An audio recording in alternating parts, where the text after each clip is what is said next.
નથી. શીલા મારુનું નામ પડે ને એટલે એમ કે હાથીવાલા અને જય ભીમવાલા.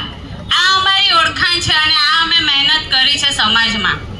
નહીં તો મેં જોયું છે કે જે વિધવા હોય અને નાની ઉંમરમાં વિધવા થઈ ગયો એને સમાજ કઈ દ્રષ્ટિએ જોઈ છે અને એનું કેટલું શોષણ થતું હોય છે. પણ મારી પાસે આ વિચારધારાની તાકાત છે કે ગમે એ પુરુષ હોય એ સન્માનની નજરથી જોઈ. એનું એક જ કારણ છે કે આપણે બાબા સાહેબનો રસ્તો અપનાવ્યો છે. સમાજને નેતૃત્વ કરવા માટે સમાજમાં નીકળ્યા છે. તો સમાજ કઈ ધોકેબાજ કે દોગલો કે એવો નથી. સમાજ જાણે જ છે. તમે તમારું કામ કરતા રહો અને એનું પરિણામ સમાજ તમને આપશે.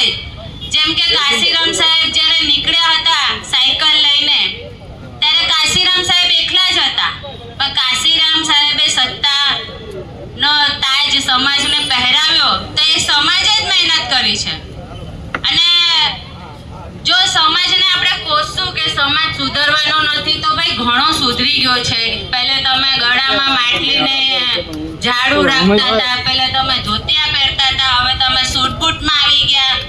બહેનોને પણ જમીન પર એના કપડાં ન અડવા દેતા, એને બ્લાઉઝ પહેરવાનો અધિકાર નહોતો. તો સમાજમાં આપણા મહાપુરુષોએ ક્રાંતિ કરી છે અને ઘણો બધો ફરક આવ્યો છે. હું પહેલે જોતી કે કંઈ પણ આવો સામાજિક કાર્યક્રમ હોય તો ભાઈઓની હાજરી વધારે હોય અને બહેનોની હાજરી ઓછી હોય. પણ ઘણા સમયથી હું જોઈ રહી છું કે સામાજિક કાર્યક્રમો અને સામાજિક બાબતે બહેનોની હાજરી હવે વધવા લાગી છે. તો સમાજ જાગ્યો છે ખરી. સમાજ જાગ્યો છે, નથી જાગ્યો એવું નહીં. શું આ બહેનો આગળ જઈને બીજા 10 લોકોને પણ કહેશે, બીજા 10 બહેનોને પણ કહેશે કે આટલા વર્ષ સુધી આપણે ઘણું બધું આપણા જીવનમાં ઘણો બધો સંઘર્ષ હોય છે અને ઘણું બધું આપણે